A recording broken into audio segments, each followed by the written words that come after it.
தெறிக்கவிடும் காரம் நிறம் சுவையை தருகிறது. ஆச்சி மிளகாய் தூள் தெறிக்கவிடும் காரம் நிறம் சுவை.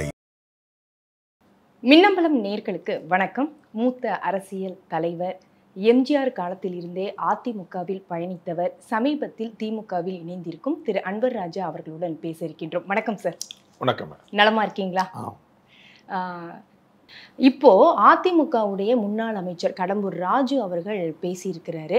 1998 பாஜகவுடன் உறவை அதிமுக முறித்து கொண்டது ஒரு வரலாற்று பிழை அப்படின்னு அவர் பேசியிருக்காரு. அதற்கு அவர் மறுப்பு தெரிவித்தாலும் இந்த வார்த்தை, அதுக்கு அவர் வரலாறு தெரியாது அவருக்கு. நான் சொல்கிறேன் இப்போ வரலாறு. 98 பிஜேபி அரசை கவிழ்த்து விட்டு அந்த பிஜேபியிலிருந்து நாங்கள் வெளியே வராமல் இருந்திருந்தால் 2001 அதிமுக ஆட்சியை பிடித்திருக்காது. இது ஒரு முக்கியமான செய்தி உங்களுக்கு. 98 நாங்கள் பிஜேபியோட கூட்டணி வைக்கும்போது சில குறைந்தபட்ச செயல் திட்டம் அப்படின்னு அந்த செயல் திட்டத்தை வகுத்து தான் நாங்கள் கூட்டணி வச்சோம். 3 அமைச்சர்கள் அம்மா சிபாரிசு பண்ணாங்க. ஒன்று வாழப்பாடி ராமமூர்த்தி, இன்னொன்று நம்ம சேடப்பட்டி முத்தையா, இன்னொன்று நம்மளுடைய தம்பிதுரை. இந்த 3 பேர் அமைச்சர்களாக இருந்தாங்க. காவிரி இஷ்யூவில் எங்களுடைய இந்த குறைந்தபட்ச செயல் திட்டத்தின் அடிப்படையில் அவர்கள் எங்களுக்கு கொடுத்த வாக்குறுதியை நிறைவேற்றவில்லை.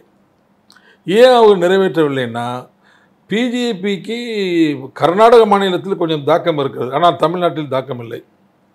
கர்நாடகாவில் இருக்கிற பிஜேபி தலைவர்கள் அங்கே போய் நீங்கள் தண்ணியை கொடுக்கக்கூடாதுன்னு சொல்லும்போது அவர்களுக்கு நியாயமாக நடந்து தமிழ்நாட்டுக்கு தண்ணீர் விட மனமில்லை.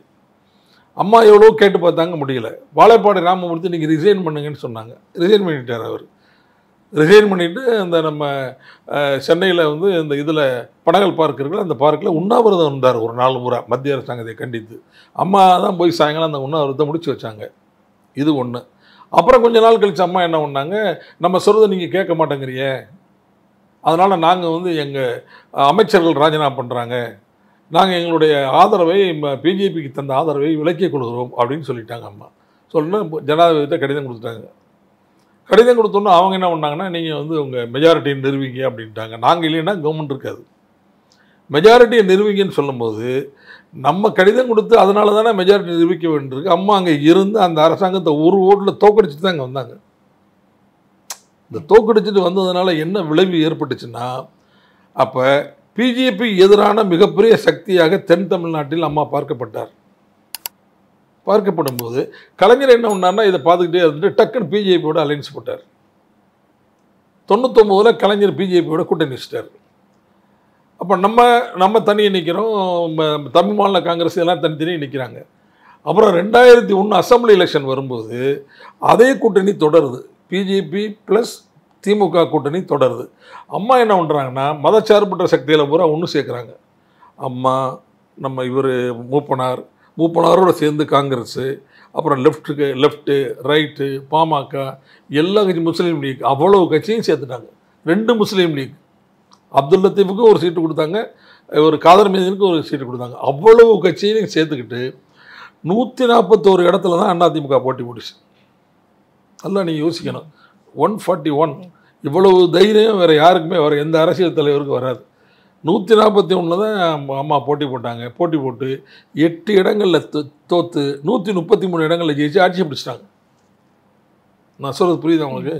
ஆக அந்த அக்கரன்ஸ் நடக்காமல் இருந்திருந்தால், அந்த பொலிட்டிக்கல் அக்கரன்ஸ் நடக்காமல் இருந்திருந்தால் இந்த மதச்சார்பற்ற கூட்டணி அமைந்திருக்காது.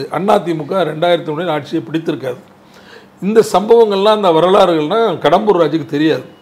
கடம்பூர் ராஜு இப்படி சொன்னதுக்கு நான் எடப்பாடி பழனிசாமிகளை கேட்டுக்கொள்கிறேன், நீங்கள் அவரை கண்டிக்கணும், கட்சியிலேருந்து சஸ்பெண்ட் பண்ணணும். இதுதான் என்னுடைய வேண்டுகோள்.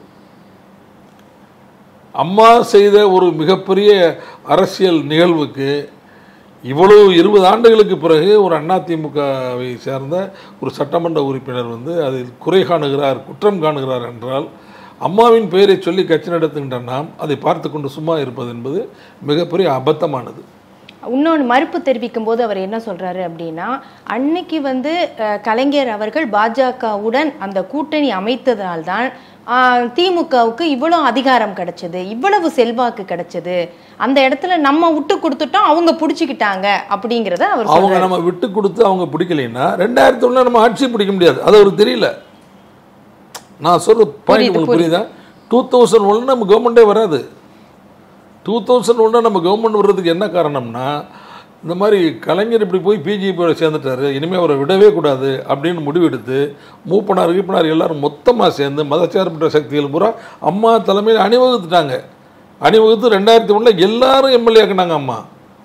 அதில் தான் அம்மா முதலமைச்சர் வந்தாங்க. நான் சொல்றது இப்போ உங்களுக்கு புரிஞ்சிருச்சுல, அது அவருக்கு தெரியல.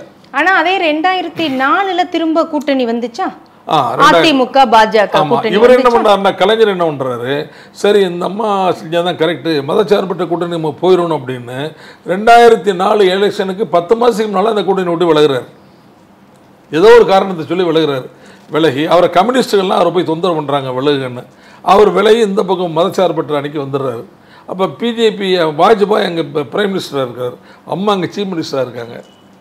அதில் வந்து வேறு வழியே இல்லாமல் அம்மா என்ன பண்ணுறாங்கன்னா அந்த கூட்டணி வைக்கிறாங்க. 2004 தோற்று போயிட்டோம், இந்தியா ஒளிர்கிறது அப்படின்லாம் விளம்பரம் பண்ணி பார்த்தாங்க பிஜேபி, ஜெயிக்க முடியல. நன்றி சார், உங்களுடைய கருத்து. வணக்கம். தெறிக்க விடும் காரம் நிறம் சுவையை தருகிறது. ஆச்சி மிளகாய் தூள் தெறிக்க விடும் காரம் நிறம் சுவை. மின்னம்பலம்.com தமிழின் முதல் மொபைல் பத்திரிகை.